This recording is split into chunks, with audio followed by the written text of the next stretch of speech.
నిలబడితే తొక్కుకుంటా పోతాం సైకిల్తో. Glass పగలగొట్టాలంటే పదునెక్కుతుంది. పదునెక్కిన glass ఏం చేస్తుందో నాకే తెలియదు. అందుకని ఇంకో పక్క కమలం కూడా సాక్షాత్తు ప్రధానమంత్రి నరేంద్ర మోడీ గారు కూడా కలిసి వస్తున్నాం. ఈరోజు మా కోసరం కలిసింది కాదు. నేను ఒక విషయం అడుగుతున్న, పచ్చని సీమ కోనసీమ అవునా కాదా?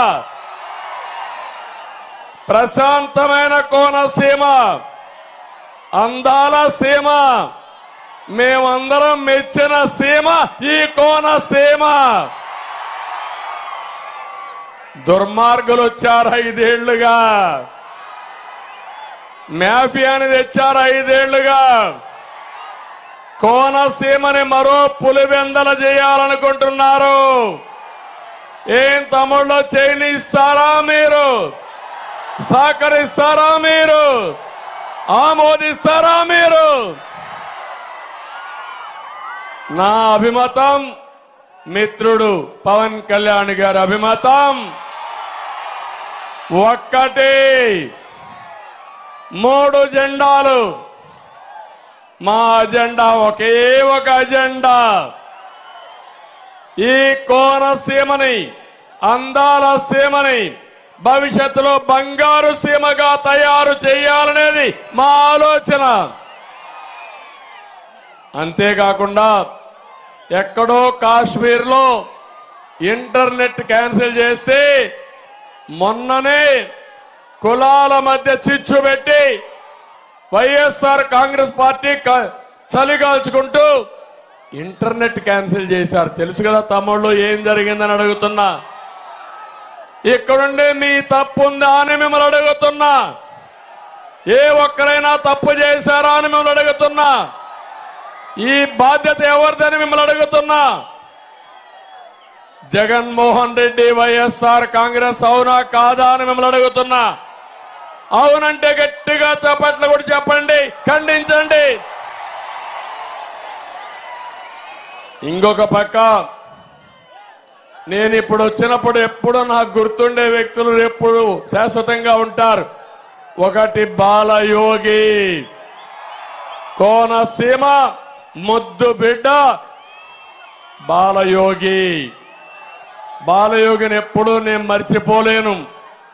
ఒక సాధారణ కుటుంబంలో పుట్టాడు, ఒక దళిత కుటుంబంలో పుట్టాడు. స్పీకర్ గా పెడితే ఆ కుర్చీకి వన్నీ తీసుకొచ్చాడు, రాణించాడు. అలాంటి వ్యక్తి బాలయోగి గారు. రెండో వ్యక్తి మెట్ల సత్యనారాయణ.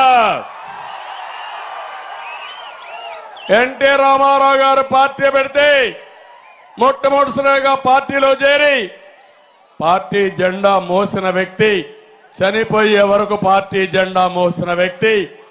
అలాంటి వ్యక్తిని ఒకసారి గుర్తు చేసుకుంటూ ఈరోజు మనం ఈ మీటింగ్ ప్రారంభిద్దాం. అదే మాదిరిగా ఈరోజు నేను మిమ్మల్ని ఒకటే కోరుతున్నా, తెలుగుదేశం పార్టీ, జనసేన, బీజేపీ మేము జట్టు కట్టాం, కూటమిగా వచ్చాం. మా స్వార్థం కోసరం కాదు, ఈ రాష్ట్రాన్ని బాగు చేయడానికి. ఈ 5 సంవత్సరాల్లో మీరు ఒక్కసారి ఆలోచిస్తే రాష్ట్రానికి తీరని నష్టం జరిగింది. ఏం తమ్ముళ్ళు, జరిగిందా లేదా? ఒక అహంకారి, ఒక విధ్వంసంతో, అవినీతితో రాష్ట్రాన్ని సర్వనాశనం చేశాడు.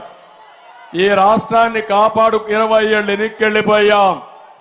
ఇప్పుడు ఈ రాష్ట్రాన్ని కాపాడుకోలేకపోతే శాశ్వతంగా మనం కాపాడుకోలేం. మీరు ఒక్కసారి ఆలోచించండి. 2014లో ఎన్డీఏతో కలిసి తెలుగుదేశం పార్టీ పోటీ చేశాం. పవన్ కళ్యాణ్ గారు సమాజం కోసం పోటీ చేయకుండా మమ్మల్ని ఆశీర్వదించాడు, సహకరించాడు.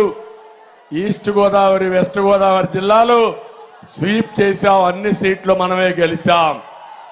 ఈ రోజు నేను ఒకటే చెప్తున్నా, మీ యొక్క అభిమానం చూస్తున్నా, పిల్లలు తమ్ముళ్ళు చూశాను, టీనేజర్స్ అయితే ఆకాశానికే ఎగురుతున్నారు.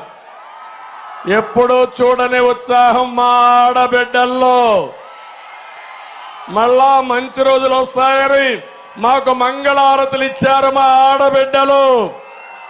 మీ ఆశలు నెరవేర్చే బాధ్యత మాది. ఒకప్పుడు మేము అలయన్స్ పెట్టుకున్నప్పుడు ఏదైతే బైఫర్కేషన్ యాక్ట్ లో ఉండే అన్ని తీసుకొచ్చాం. 11 విద్యా సంస్థలు తీసుకొచ్చాం.